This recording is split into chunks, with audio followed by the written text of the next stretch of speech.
jadi pembantu dulu ceritanya dulu. Jadi ayah dulu sempat jadi pembantu? Sempat jadi pembantu, jadi tukang kebun di keluarganya yang kaya tadi, gitu kan. Jadi masih inget betul, waktu kecil pun juga masih sering ngebantu di situ. Jadi ibu saya mau bantu di sana, jadi bapak saya bersihin kebun, ibu saya bantu lap-lap piring dan macam-macam gitulah. Jadi karena melekatnya otak itu, waktu kecil saya dalam hati kecil saya bilang, ya Allah ibu saya kok susah hidupnya ya. Semoga saya bisa membahagiakan orang tua saya. Itu umur saya 5 tahun bro. 5 tahun. 5 tahun. Jadi saya berharap memang, dulu saya cita-cita saya nggak mulu. Boro-boro punya teh bu, makan itu susah bro. Gitu, nggak mungkin kan kita bicara uang di situ besar. Jadi cita-cita saya simpel, ya Allah kasih saya rezeki, semoga rezeki saya ini bisa membahagiakan orang tua saya. That's enough. Nggak ada yang lain. Jadi lu sempat utang berapa total? Ya yang ada personal garanti gue kan 1,3. 1,3 T.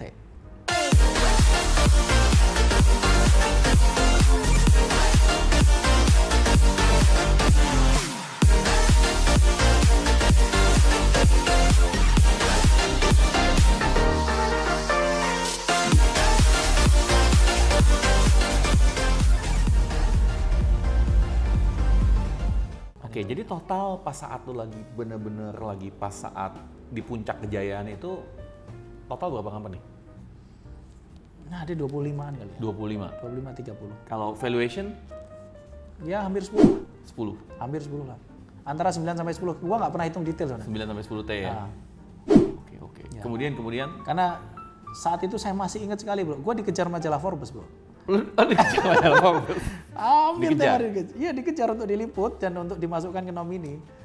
Nomini berapa, peringkat nomor berapa. Suruh buka ini ya, apa namanya, chartnya dari corporate chartnya kita gitu. Tapi saya bilang janganlah, saya nggak siapa-siapa gitu. Tapi akhirnya tetap aja diliput di majalah Forbes, saya masuk local champion kan. Lu masuk juga sempet ya waktu itu? Masuk. Jadi local champion. Sekarang lu dikejar sama channel Coach Yudi Chandra. Ya. Dan dapat interview lagi sejam. Iya. Oke.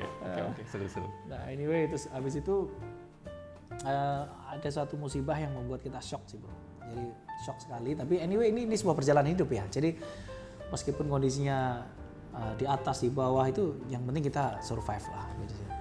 Nah tanggal 8 Desember itu kita listing di Bursa Efek yang kedua tadi. 2015 ini. 2015. Nah ini juga cobaan juga karena 2015 saya haji itu bro. Jadi gua haji. Amin. Udah haji, terus kemudian listing kita kan yang kedua dapat uangnya besar gitu kan. Nah di Desember di bulan yang sama tapi di akhir tahun. Jadi ceritanya gue lagi liburan sama keluarga gue di Singapura nih. Jadi gue liburan sama keluarga gue di Singapura, ditelepon tengah malam bro.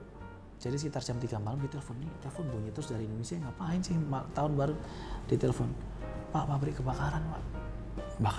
Kebakaran. Jadi pabrik gue yang pertama yang listing pertama yang kertas tadi kebakaran habis. Padahal lu baru listing yang kedua ya? Iya baru listing kedua. Pabriknya kebakaran habis Pak. Waduh langsung saya pegang kepala gini, ya Allah ini apa lagi? Pada saat itu saya baru euforia, saya dapat uang besar kan. Itu saya baru, wah ini dahsyat ini. Padahal pabrik yang kebakaran ini bro, coba bayangin bro. Bulan Desember, awal-awal Desember, November, Desember. Perusahaan ini, 1 tahun sebelumnya, perusahaan ini udah ditawar oleh Jepang, dibeli 1 triliun bro. Kita exit 100%. Dibeli 1 triliun perusahaan Jepang. Waktu due diligence, teman gua ngomong, janganlah Cak, tunggu dijual 5 triliun. Kan serakah bro, kan kesel gak bro gitu bro. Jadi udah ditawar perusahaan Jepang 1 triliun, utangnya saat itu 400 miliar, masih ada 600, bagi bertiga dapat 200 bro. Ya kan? Teman gua nggak mau, janganlah tunggu jual 5 triliun, masa lu nggak sanggup sih gitu kan. Ya sudahlah nggak apa-apa gitu kan. Tapi inget tuh, gue punya perusahaan ini loh, gue fokus gue yang lain juga gitu. Nggak apa-apa lah, lu pasti bisa bagi waktu gitu kan. Nah, di Desember juga perusahaan gue ini mau disuntik private equity dari Singapura, ya itu 19 atau 21% itu 300 miliar. Tapi bentuknya kan equity, nggak dijual. Iya. Jadi kalau ditambahin itu valuasi kita sekian. Nah di bulan itu juga saya dapat offering letter dari BRI 800 miliar bro. Di bulan itu juga? Jadi gue udah terima offering letter dari BRI untuk ekspansi pabrik saya yang keempat di Subang, untuk bangun. Gue udah mau dapat fresh money 300 miliar lebih, ya. Jadi totalnya gue mau hampir dapat uang 1 triliun untuk bangun pabrik di Subang. Oke. Gitu. Dahsyat kan? Dahsyat banget. Jadi gue udah peringkatnya itu harusnya posisinya itu nomor 4. Kan kita udah nomor 4 tuh industri packaging kita. Kalau kita dapat suntikan 1T, kita udah nomor 3 bro di Indonesia. Mau naik 1 level nih kondisinya. Ternyata di Desember kebakaran bro. Ouch. Dalam waktu semalam kita kehilangan aset, kalkulasi kasar gua 600 miliar. Satu malam. Tapi sayangnya pembukuan kita dan ada kesalahan dari placement asuransinya, akhirnya yang bisa dikalkulit hanya 230 miliar. Wah, kacau bro. Lu di Singapura tuh saat itu. Gue lagi di Singapura. Gue panggil, nah ini ada kesalahan tapi buat saya, gue juga merasa nggak sakit hati juga. Kesalahan yang cukup fatal adalah gue panggil direksi semua gue di Singapura. Tolong datang ya semuanya ya. Ini kumpul di Singapura. Datang tuh semua direksi kita. Saya ngomong ke mereka.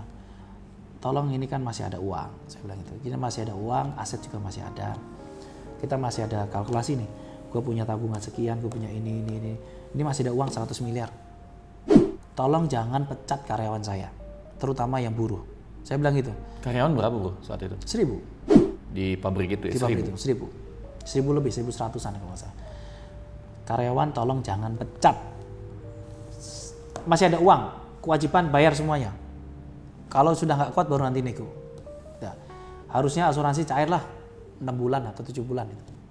Jadi uang sekian harusnya cukup. Oke Pak, laksanakan. Udah, karyawan yang kebakaran tadi suruh bersih-bersih, suruh dijadikan di 2 pabrik kita yang lain. Jadi kita membayar orang yang separuh nggak kerja bro sebenarnya. Gitu. Jadi uang gua habis untuk situ bro. Jadi tabungan gua ludes semuanya bro. Jadi untuk bayarin ini itu kewajiban-kewajiban yang terbayar semua, pada saat uang habis, tetap aja orang nggak mau terima bro. Tetap nggak mau terima? Nggak mau terima, buruh nggak mau terima, tetap demo. Terus kemudian supplier juga nggak mau terima gitu. Perbankan juga nggak mau terima gitu. Jadi anyway, gosip akhirnya muncul. Gosip sana, gosip sini, gosip sana. Aduh, kepala gue pusing lah. Udah, habis itu ada case yang lain. Karena pada saat kita turun ini, itu kepercayaan publiknya jadi turun. Oh iya. Okay. Kepercayaan publiknya turun. Udah di situ ada kendala yang lain yang tidak bisa saya cerita di sini. Kendala lainnya tidak bisa saya cerita di sini. Akhirnya kita semuanya nungsep. Nah, kalau pada saat kita kaya bro, semua orang kan maunya datang daman kita. Ya, semuanya mau pengennya, wah ini saya kenal baik ini sama Mas Wicak ini teman deket saya ini, orang baru kenal juga ini teman deket saya, saudara jauh ini saudara saya ini katanya. Ngeklaimnya kan karena kita lagi sukses, lagi uangnya banyak. Tapi pada saat kondisi kita berat itu bro, orang yang tadi mengeluhkannya hilang semua bro. Bahkan ikut mencaci maki. Serius? Serius. Itu kondisi alam manusiawi lah ya. Dicaci maki sana sini saya, ya sudahlah. Apalagi gitu. Tapi itu masih ada pabrik yang lain kan? Ada 2 pabrik yang jalan kan sebetulnya?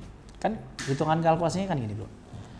Kalau total hutang yang kita kelola ini semua corporate kita ya, itu mungkin hampir sekitar 1,9 triliun. 1,9 T ya. Ya, yang ada personal garansi saya sekitar 1,3. Karena ada mengikat personal garansi saya 1,3. Itu ada utang bank, utang supplier, utang pribadi, utang macam-macam itu bro, nyampur kan. Namanya bisnis kan kadang-kadang ya saya juga heran dulu ya.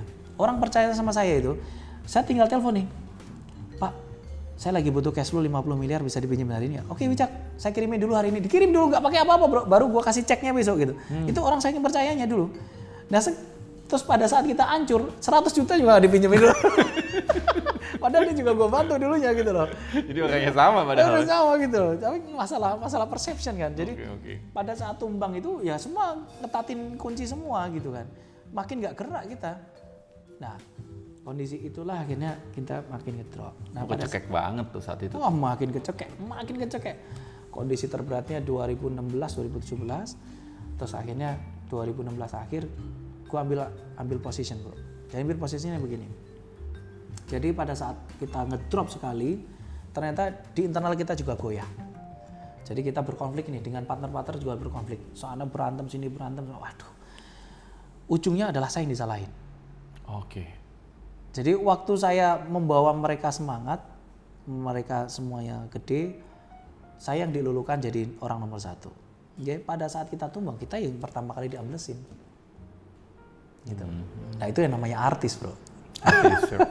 Ya kan? Sebuah konsekuensi, nggak bisa ditinggalin itu. Jadi pada saat kita ambles, gua yang disalahin. Gua jadi kambing hitam. Ya lu sih mas masuk di sini, ya lu sih mas gini. Ya sudah maunya apa? Saya bilang gitu. Oke lah kalau lu nganggap gua salah, maunya apa? Ya gua nggak mau dah terima nama lu lagi. Coba bayangin. Padahal itu dulu partner lu ya? Semua yang lo angkat juga dari nol ya padahal ya? Iya. Sampai kita rapat tuh ada yang nangis, ada yang apa maunya apa gitu. Ya sudah gue nggak mau partner lu sama lagi, lu keluar deh. Diusir gue bro. Lu keluar deh. Ya ini lu keluar deh, lu keluar gitu. Hampir semua gitu. Ya sudahlah gue keluar semua deh. Jadi ada satu holding yang kita punya 8 anak perusahaan, gue keluar semua, gue jual semua saham gue. Lu jual semua? Jual semua. Udah, siapa mau gantiin saham gue? Udah gue gantiin. Akhirnya ganti sana ganti. Hanya mau biar gue keluar bro. Kayak efeknya apa? Ya sudah. Akhirnya gue ambil, gue bayar untuk utang-utang gue bayar. Saham lu dibayar fair nggak, Bu? Nggak fair. Tapi anyways nggak apa-apa. Akhirnya gue bayar untuk bayar utang. Akhirnya apa? Utang gue lunas. Beres tuh utang-utang gue. Jadi lu sempat utang berapa total? Ya yang ada personal garanti gue kan 1,3. 1,3 T. Selesai kok, alhamdulillah selesai. Dan gue ngebayangin bayar utang 1,3 T sih. Gak kebayang sih jujur ya. Ya anyway ya, begitulah. Ya. Yang penting kita ini pikiran lu kayak gimana tuh saat karena itu? Kondisinya, gua kan dulu tidak hidup foya-foya ya bro ya. Jadi gua nggak pernah koleksi apa-apa yang mahal, gua nggak pernah jalan-jalan ke luar negeri juga secukupnya sambil bekerja sambil jalan gitu kan. Nah gua kalau punya duit kadang beli tanah dulu. Jadi gua punya duit beli tanah, Nah alhamdulillah waktu gua mau bayar utang tadi, gua masih punya aset meskipun nggak punya uang cash gitu. Gua nggak punya, ini gua bayar pakai tanah deh. Gitu. Akhirnya mau yang banyak terima, bayar pakai tanah. Set off selesai. Jadi lu sempat punya aset 1,3 T juga ya, Bu? Kira-kira ya? Ya kurang lebih lah. Dan lu bayarin itu semua tuh? Bayar semua. Nggak ada pemikiran kabur, Bro? Enggak lah. Banyak orang kabur tuh sekarang. Anti itu bro. Anti Bro. Tanggung jawab? Iya tanggung jawab gua. Gua tanggung jawab semua. Dan alhamdulillah semuanya selesai kok bro. Dalam setahun? Enggak lah, no aja misalnya. 3 tahun setengah. Saya puasa itu 3 tahun setengah. Selesai semuanya. Gitu nah. Terus akhirnya gue lepas semuanya. Nah ini ada titik terendahnya bro. Jadi titik terendahnya adalah pada saat itu ya gue kan ngedrop harus dipaksa untuk keluar sama teman-teman kan. Nah gue kan muslim bro. Gue muslim. Ya agama gue pas-pasan lah gitu ya. Tapi gue selalu mengedepankan bahwa logika berpikir sama logika beribadah kita ini harus imbang. Gitu. Nah saat itu waktu gue bener-bener terpepet sekali, gue berikhtiarnya gini. Gue puasa terus, Senin Kamis terus, sampai detik hari ini juga masih puasa terus. Selama udah hampir 5 tahun ini gue puasa nggak berhenti Senin Kamis. Nah terus kemudian gue lakukan saat itu, gue tahajud terus, sholat tengah malam terus. Nah di hari itu adalah gue sholatnya agak lama, konsentrasi gitu. Terus gue memohon, ya Allah kasih jalan saya petunjuk hari ini. Karena saya pengen melangkah hal yang lebih besar gitu. Kalaulah saya harus berhadapan dengan masalah, selesaikan masalah saya. Gitu kan? Nah saya buka Al-Quran. Ya Allah kasih petunjuk saya dari apa yang saya baca di Al-Quran. Saya buka Al-Quran ya. Ketemunya ayat perang bro. Ayat perang? Ayat perang ketemunya. Nah waktu bicara ayat perang itu, di situ bercerita bahwa Nabi Muhammad maksudnya, Muhammad di sekeliling kamu banyak orang yang munafik, gitu. Banyak orang yang kelihatannya di depan kamu baik, di belakang kamu menusuk. Jadi orang yang tidak loyal, bicaranya gitu. Dah itu saya rangkum segitu 3 atau 4 ayat isinya itu. Saya tutup. Ini apa ya maksudnya? Nggak ngerti juga itu. Ini apa ya maksudnya? Benar tuh. Setelah itu berikutnya, 1 minggu berikutnya, kita meeting manajemen itu berantem semua bro. Yang tadi saya cerita, pecah buyar ternyata. Jadi ketidaksolidan itu muncul. Jadi buyar. Selesailah tinggal saya sendirian. Jadi lu ditinggalin bener-bener ya? Ditinggalin.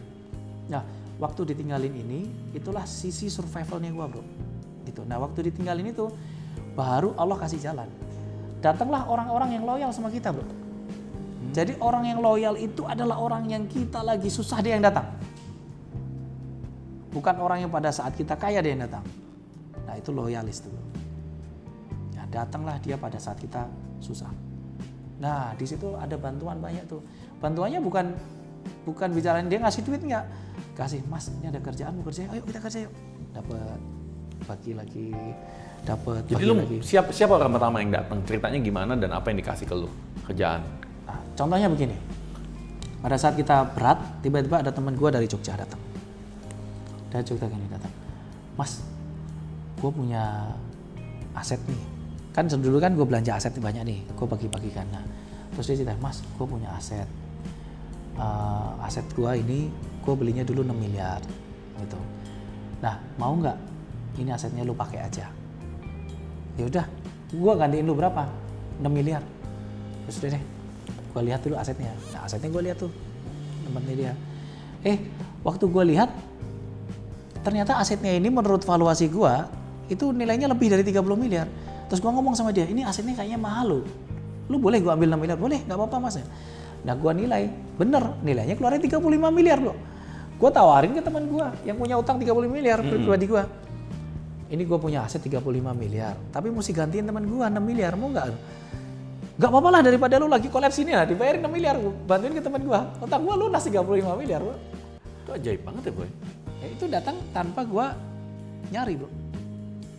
Gitu. Dan ini kan blessing kan, itu semua kan blessing. Dan hal-hal seperti itu alhamdulillah datang berkali-kali, dapat kerjaan ini dapat 1 miliar bayar utang, dapat kerjaan ini bayar lagi, dan itu akhirnya selesai juga. Jadi lu bener-bener waktu saat lagi susah itu lu nggak bisnis tapi lu nyari-nyari Ya, bisnis apalagi, siapa orang percaya sama gua gitu. Nah setelah semuanya berjalan, waktunya berjalan, selesai, settle, baru orang mau datang nih sekarang nih, banyak orang yang datang ke tempat gua nih, nawarin ini, nawarin itu, kerja sama ini semuanya. Nah, sudah mulai berjalan lagi, trustnya baru muncul lagi kan begitu. Nah kemudian memang kondisinya saya harus dipaksa sama Allah Ta'ala untuk turun ke bawah bro.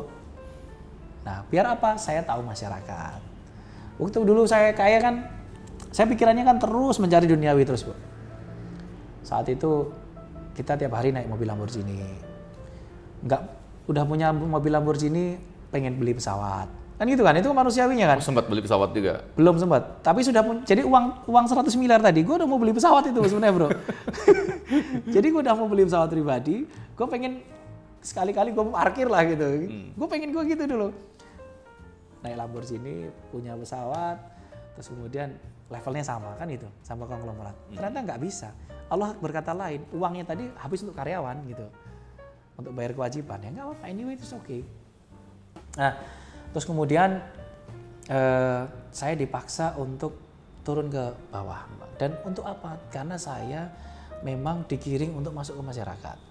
Nah sekarang saya memang banyak fokus di social movement kondisinya. Gitu. Nah dia mana? Saya ngabdi ke Nahdlatul Ulama. Jadi saya kan memang NU kultural. Jadi orang tua kami juga warga Nahdien gitu kan. Memang kita agamanya pas-pasan, tapi kalau bicara akidah, bicara hal yang berbau dengan prinsip kita, itu kita jalankan dengan benar gitu. Nah alhamdulillah kita diajaklah masuk ke Nahdlatul Ulama, ke pengurus besar Nahdlatul Ulama gitu. Pada saat lu jatuh ya? Pada saat gue jatuh malah. Coba ada yang mau ada yang ngerangkul, ngajak saya, ayo kamu kerja sosial aja. Gitu. Nah, tapi orang biasa kalau lagi jatuh nggak berpikir untuk kerja sosial ya boy? Itu bedanya bro. Nah, dia contohnya beginilah bro. Dulu waktu saya kaya, gaji saya kan hampir 1 miliar 1 bulan bro. Wih, asik banget bro. Makanya bisa beli apa aja kan gitu. Bisa beli apa aja. Hampir 1 miliar 1 bulan. Tapi dari dulu ya bro, saya selalu menyisihkan, boleh tanya ke istri saya kok. Setiap pendapatan saya berapa, itu pasti saya keluarkan antara 40 sampai 50% saya keluarkan masih. Sampai 50%? Nah, 50%. Jadi lu gaji 1 miliar, lu kasih 500 juta? Ya kurang lebih gue bagi 500 juta. Serius? Serius. Untuk apa aja? Gitu. Wah. Untuk apa aja? Gitu. Yang penting untuk kebutuhan-kebutuhan yang urgent. Nah, memang saya jarang sekali bantu orang yang kondisinya bantunya nggak urgent gitu. Kalau orang sakit pasti saya bantu. Kalau orang untuk sekolah pasti saya bantu. Kenapa begitu? Karena saya orang miskin bro. Jadi saya tahu kalau kita kepepet untuk nggak punya uang sekolah itu, kalau dimintain tolong pasti kita nyari kan gitu. Nah kita bantu. Kalau apalagi orang miskin yang lagi sakit, udah pasti dibantu. Tinggal porsinya nih bro. Waktu dulu pendapatan kita besar, kita baginya kan besar. Nah ini masalah konsistensi. Waktu kita turun, yang kita bagi turun, tapi persentasenya kita jaga sama. Gitu. Jadi kalau misalkan kita pendapatan kita sekarang sisanya 50 juta gitu misalkan, ya sudah kita bagi 25 jutanya kita bagi tetap. Tapi gaya hidup lu gimana tuh bro? Ya berubah total. Karena kan biasa, contoh lu gaji lu 1 miliar, lu bagi 500 juta, lu 500 juta kan lu masih seneng-seneng. Ya, gue kan masih Kalau bisa. gaji lu 50 juta, lu bagi sisa 25 juta, baratnya dulu ya Kasarnya begini lah bro, lu tiap hari makan di Pacific Place, setiap hari lu ngabisin spend dana 2 juta gitu misalnya. Ya habis itu nggak ada sama sekali, kok repot. Simple kan hidup ini kan? Ya, simple. Yeah, it's very simple. Lu biasa naik mobil Lamborghini hilangin. Simple, naik Avanza aja. Sampai jatuh begitu lu ya? Lu iya dong, pendapatannya dari segini hilang kok. Lu kok. dari Lamborghini sampai sempet naik Avanza? Iya. Enggak shock tuh bro? Ya shock tapi ya biasa aja. Biasa aja serius. Ini masalah mindset bro. Ini masalah mindset. Nah sekarang itu banyak negara kita ini butuh orang-orang yang bisa survival. Ini kan apalagi masalah pandemi begini. Benar-benar. Masalah pandemi sekarang ini harus orang yang punya mentality untuk survival. Didiklah sifat survivalnya itu ke semua orang gitu. Jangan biasakan gaya orang-orang pejabat kita ini masih glamornya dimunculin, masih ini, aduh tinggal buang aja yang gituan. Masyarakat nggak bisa makan kok, gitu. Didik. Dan setelah itu gue denger lu kan aktif nih bro di Serikat Nelayan ya, Serikat Nelayan Nahdlatul Ulama. Ya. Itu gimana tuh ceritanya? Ya. Bahkan gue denger lu sempet ngebantu ngebuka lahan 131.000 hektar ya? 121.000 hektar. Ya. Jadi ini waktu saya turun tadi, kan saya diajak ke Nahdlatul Ulama untuk membantu. Nah saya saat itu sudah, ya Allah berikan saya kekuatan untuk berkhidmat, gitu kan. Nah, akhirnya saya berkhidmat di situ. Nah waktu saya berkhidmat, saya diamanahin oleh Kiai, oleh Ketua Umum, itu dengan beberapa pengurus, itu megang program jagung nasional. Program apa? Program jagung nasional. Jagung? Jagung, kita nanam jagung. Oke.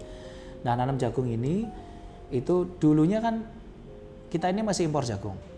Oke.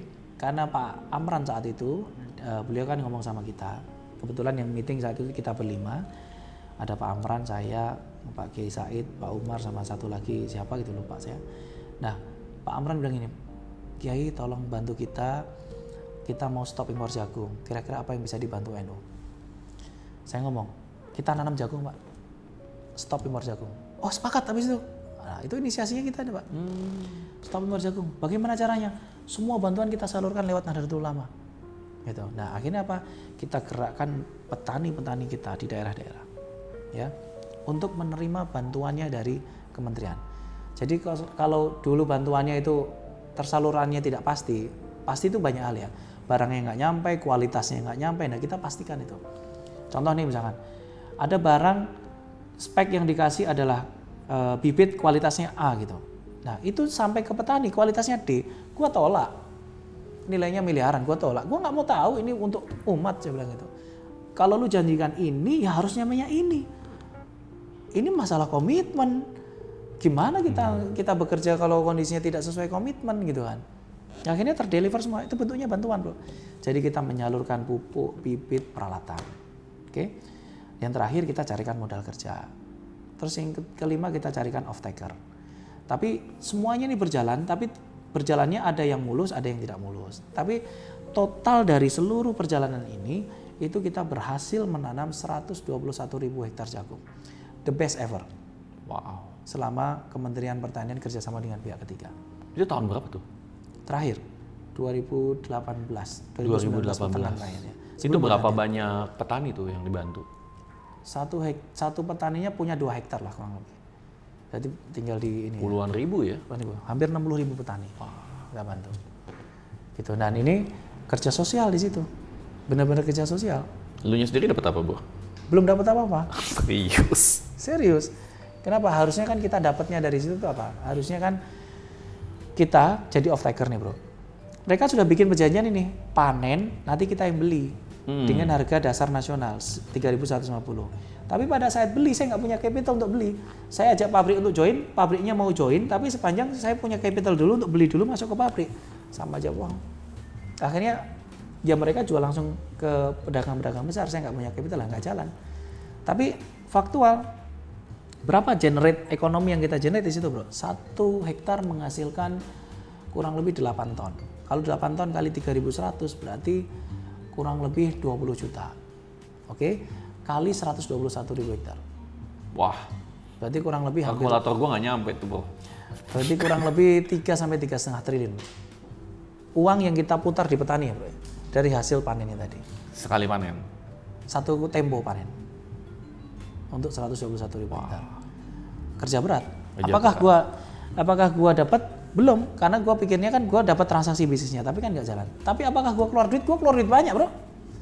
Lo duit juga. Keluar duit banyak. Untuk keliling di Indonesia duitnya siapa? Ya.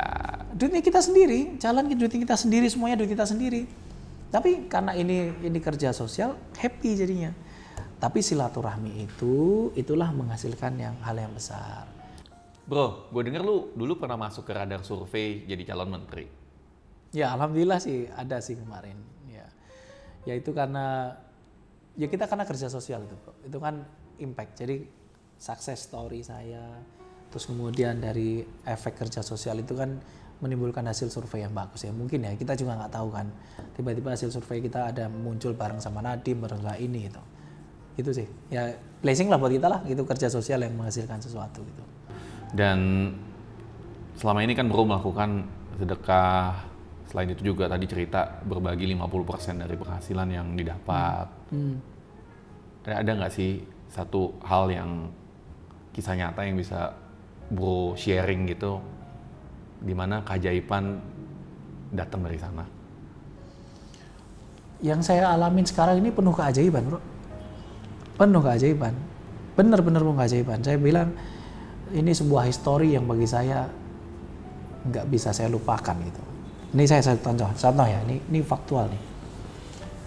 Jadi saya belum pernah diliput acara ini sama sekali, tapi ini saya spesial buat Bro. Terima kasih.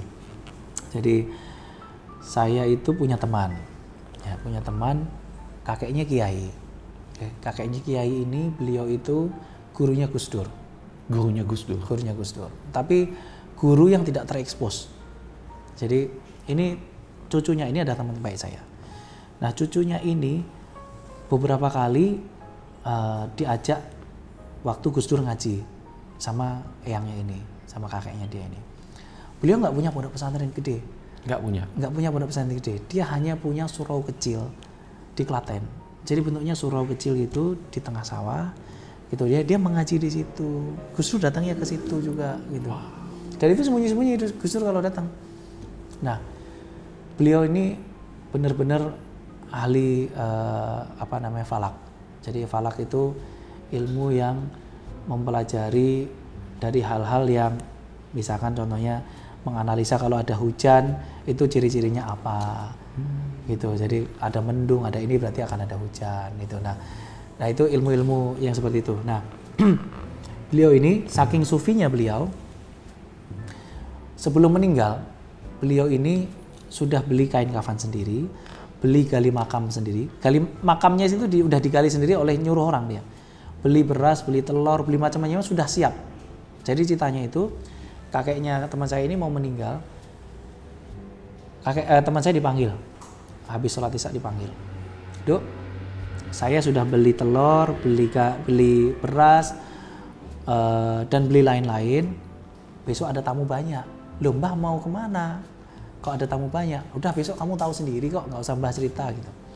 Oh nggih Mbah. Nah, ini saya titip sama kamu ya. Saya titipkan sebuah tasbih. Tasbih ini tolong kamu simpan. Nah tolong kamu simpan tasbihnya ini. Nanti akan ada yang butuh tasbihnya ini. Oke? Nggih Mbah. Loh Mbah mau kemana? Tanya gitu lagi kan. Udah besok kamu tahu. Bener Mas. Setelah beliaunya sholat tahajud, ternyata beliaunya meninggal. Jadi waktu meninggal itu setelah subuh, itu ada tukang gali kubur itu datang ke rumahnya. Wow. Ini yang meninggal siapa? Kemarin ada mbah yang pesan makam. Tapi mbahnya sendiri yang pesan gali makamnya untuk beliaunya sendiri. Wow. Ya, dahsyat kan? Nah, udah, saya kan nggak kenal sama kakeknya ini, Mas. Saya tidak kenal sama kakeknya ini. Nah, pada saat saya kalut marut tadi, di akhir tahun 2016 tadi, bro. Itu teman saya ini nelponin saya terus, Mas, saya harus ketemu sama sampean ini. Ada apa sih, Mbak? Kok kayaknya penting banget? Ini penting sekali, bener nih, penting. Ya sudahlah, datang hari Minggu deh. Datanglah ke rumah saya. Waktu datang ke rumah saya ini dia bicara gini, sampean itu kan nggak kenal sama kakek saya. Iya, nggak kenal. Nah, terus dia cerita soal kakeknya dia. Nah, kakek saya tuh begini, Mas, gini. Oh, gitu. Nah, ini saya ditinggalin tasbih ini. Nah, terus apa hubungannya sama saya, Mbak? Saya selama seminggu penuh, setiap malam dimimpiin kakek saya cuma pesen, Duk, tolong tasbih ini kasih ke Mas Wicak. Gak kenal saya loh orangnya loh. Nggak Gak kenal loh. Ajaib itu. Saya hanya kenal dengan teman saya ini loh. Saya tolong titipkan tasbih ini untuk Mas Wicak. Dia lagi banyak masalah. Tolong dipakai untuk wiritan. Insya Allah masalahnya bakalan selesai. Oke? Dan Mas Wicak salah satu orang yang bisa membantu Republik ini. Ngomong gitu, dikasihlah ke saya.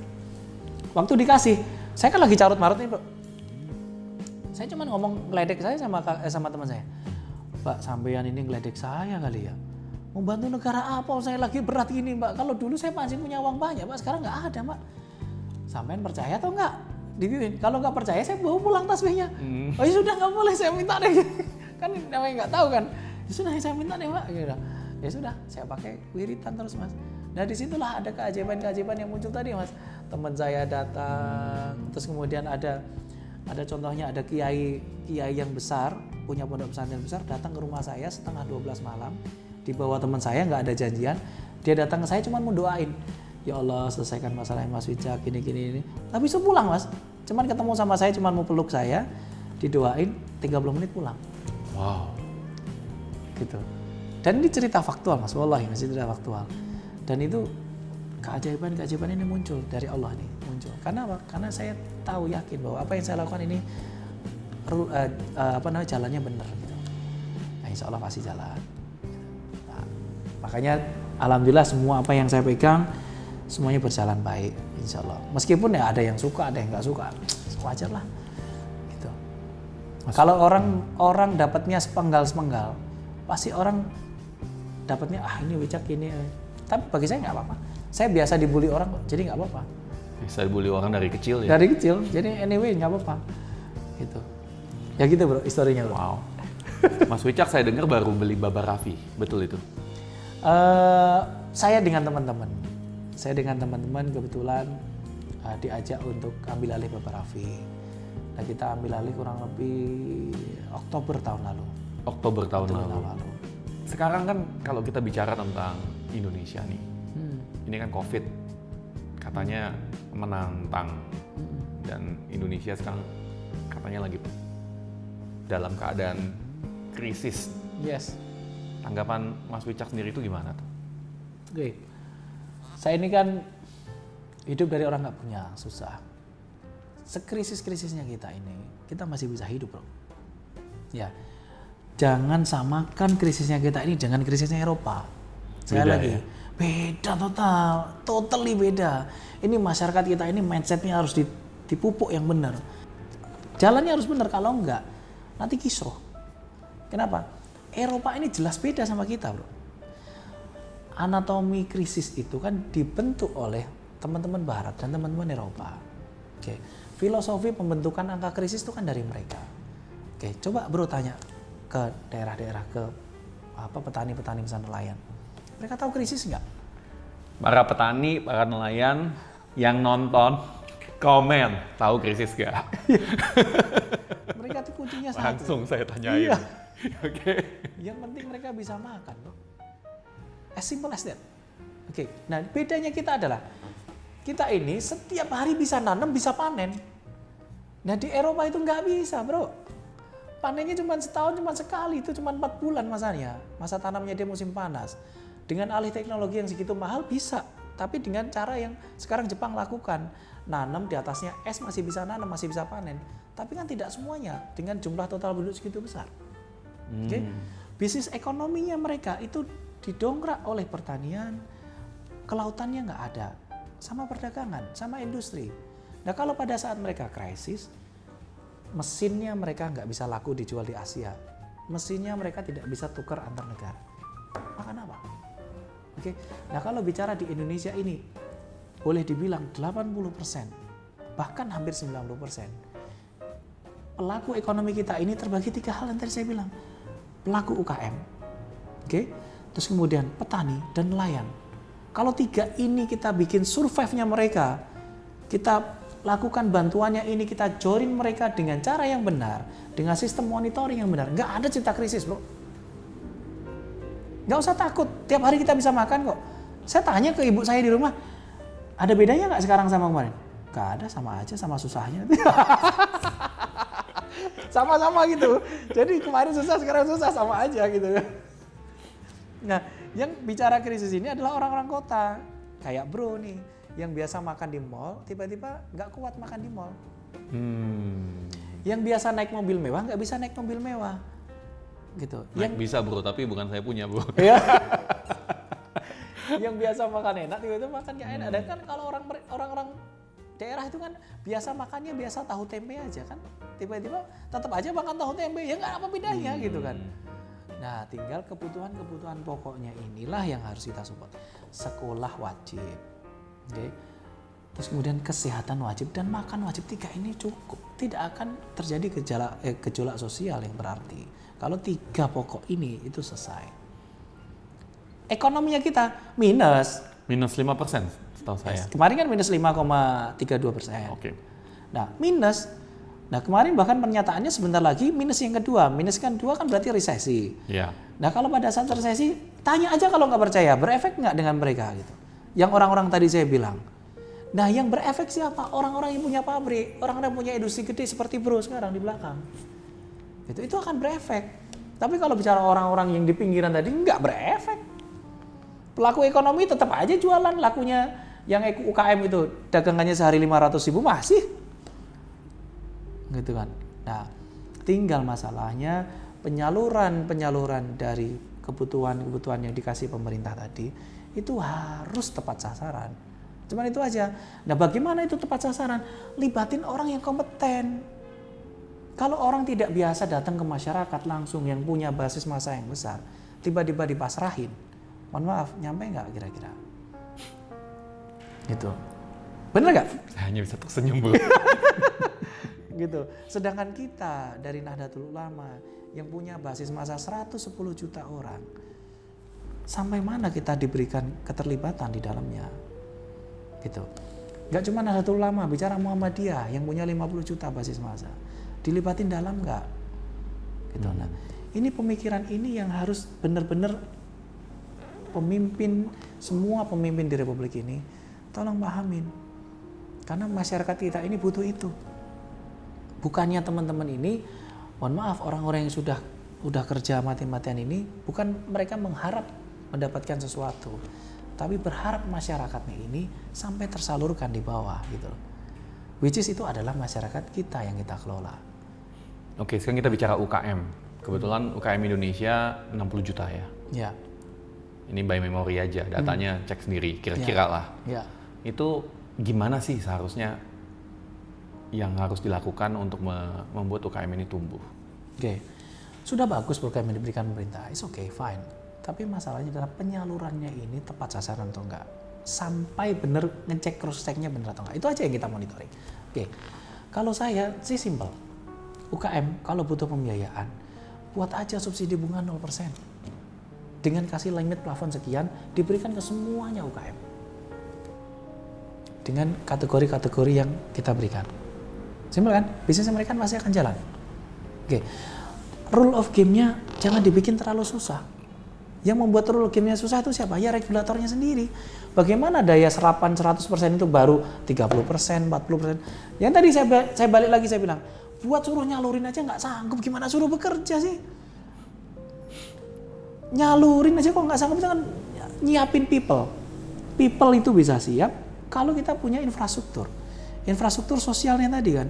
Berarti infrastruktur sosial ini harus tertata rapi, baru kita distribusikan. Database. Database-nya ya. Database. Nah kalau bicaranya database, ya kan ada Dukcapil yang pegang KTP. Kan kita dilihat, Dukcapilnya ini sesuai nggak dengan warga NU. Ini benar nggak warga NU? Cek ke Dukcapil. Oh ini benar nih warga NU. Oh ini benar nggak nih petani? Oh ini benar petani. Sudah kasih. Jadi harusnya kolaborasi ya. Ya ini keterlibatan pihak ketiga ini. Ya. Pemegang kendali massa ini harus dilibatin. Jangan kita hanya berisu konfliknya dengan yang suka demo gitu. Jangan diperhatiin terus. Justru kita yang nggak pernah demo nggak diperhatiin gitu, marah gitu nanti ya gitu loh. Terkadang yang teriak itu yang lebih dilihatin, bro. Ya.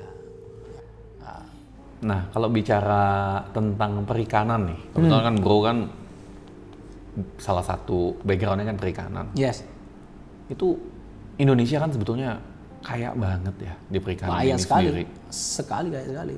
Bahkan mungkin jumlah lautannya lebih besar daripada jumlah daratannya. Yes. Tapi apa yang terjadi sih? Dan gimana sih cara nyelesainnya? Mungkin apa yang terjadinya ya terserah lah kalau bro mau sharing atau gimana. Jadi kalau bicara Indonesia ini, bro, asal bro tahu ya, Indonesia ini adalah representasi kecil dari Al-Quran. Dari Al-Quran? Dari Al-Quran. Gimana tuh dari Al-Quran tuh bro? Ini nggak nyambung nih.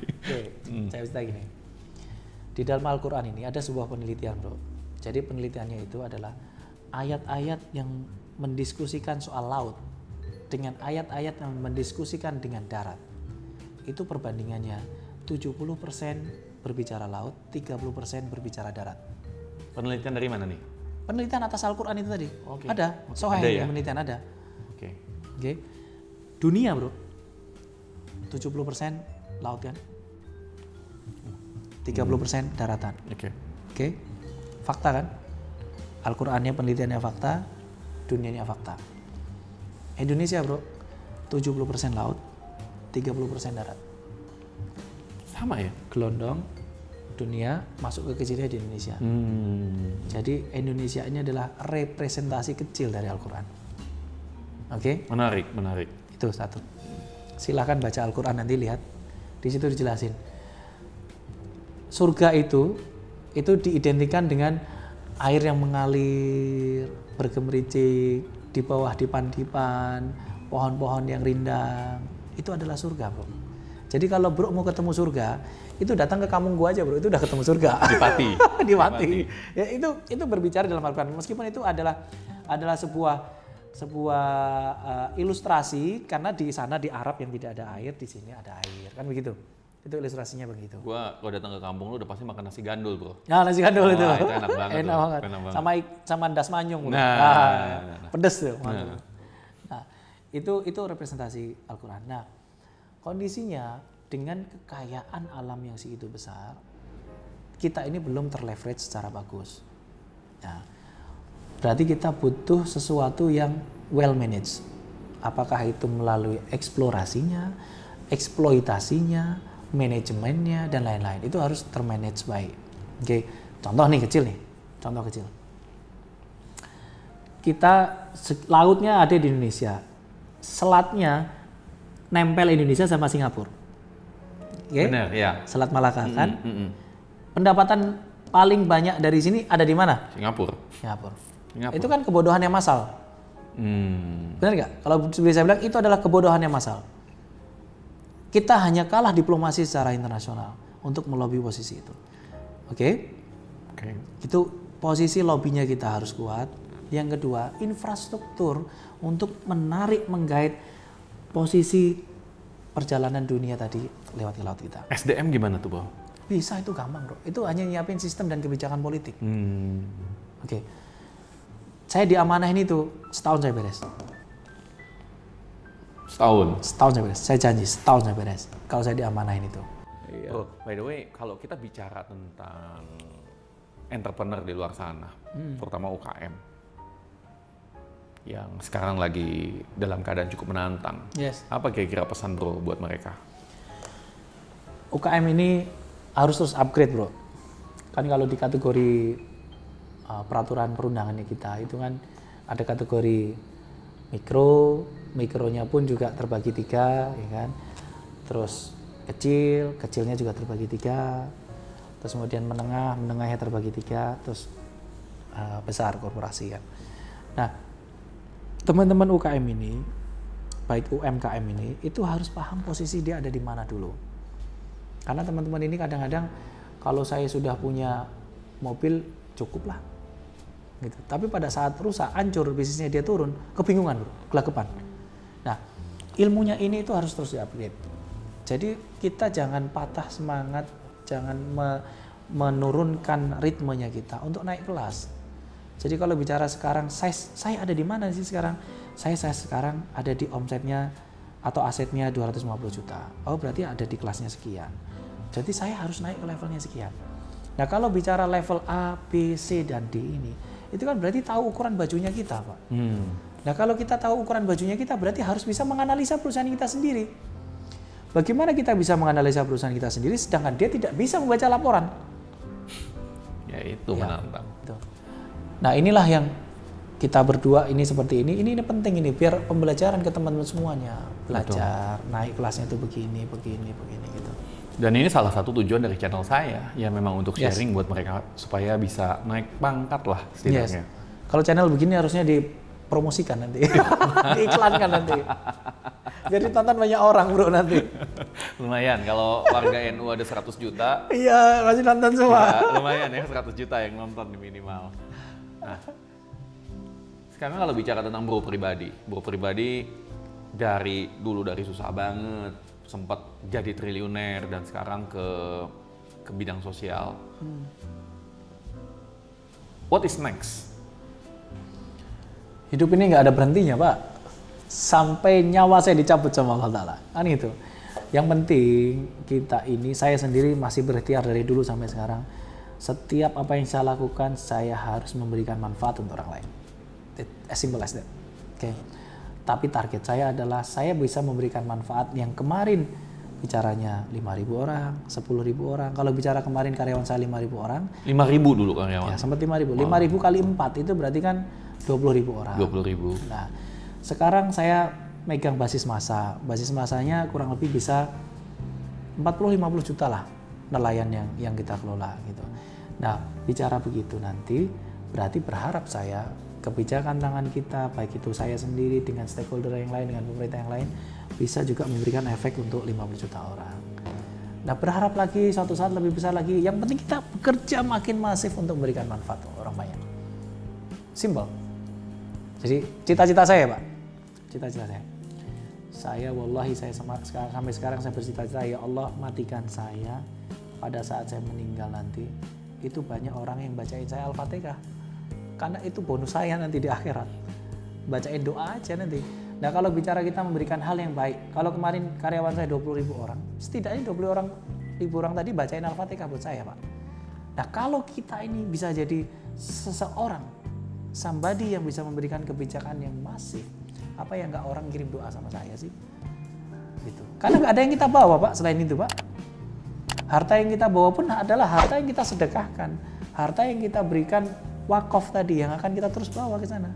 Berarti sosial itu penting selain duniawi yang kita rasakan. Itu cita-cita saya. Amin. Gitu.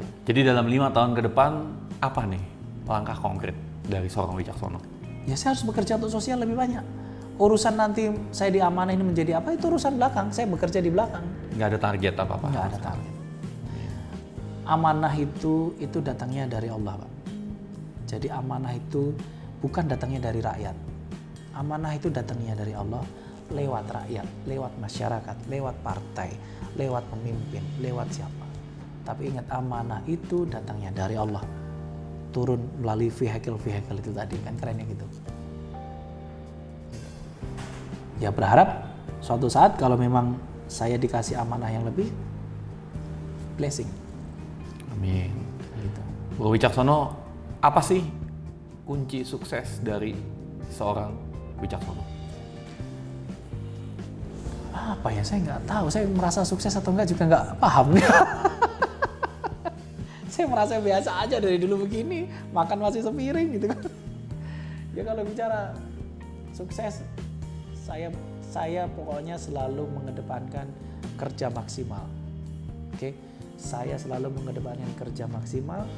Hasilnya saya pasrahkan sama Allah. Dimanapun juga saya berinjak, dimanapun juga saya bekerja maksimal, hasilnya saya pasrah. Jadi hasilnya baik itu juga baik buat saya, hasilnya buruk itu juga baik buat saya. Makanya kondisinya, meskipun saya kondisinya jelek, saya kan selalu bilang alhamdulillah kan dari tadi kan. Betul. Alhamdulillah saya ditolak, alhamdulillah saya ini. Kenapa? Karena bagi saya itu yang terbaik buat saya, Pak. Gitu. Karena itu bagi saya, ya itu terbaik, dikasih yang jelek. Karena yang jelek itu yang terbaik buat saya, kondisi itu. Berarti saya akan diberikan yang lebih baik. Keren. Gitu. Jadi sangat inspiring banget kisah dari Bro Wicaksono. Nah, kalau umpamanya pengen kontak Bro Wicaksono gimana nih caranya nih? Bisa WA ke saya kan? Atau ada di sosial media? Oh, atau ada. Semua sosial media saya bunyinya Mas Wicaksono. Mas Wicaksono. Pakai TJ ya, MASWITJAKSONO. Mas Wicaksono. Ada di sini, Ada di sini. Oke. Ya. Jadi boleh kontak, boleh tanya-tanya ya. Boleh, Mas boleh. Wicaksono ya. Boleh. Sepanjang saya ada waktu saya lihat ini biasanya. Saya respon biasanya. Amin. Sangat inspiring. Kerja konsisten, kerja terus-menerus, tapi hasilnya dipasrahkan. Insya Allah. Dan buat Anda yang terinspirasi, buat Anda yang belajar sesuatu, buat Anda ada yang memiliki pertanyaan, tolong komen dan share video ini. Dan dari saya dan Mas Wicaksono, salam Miliarder.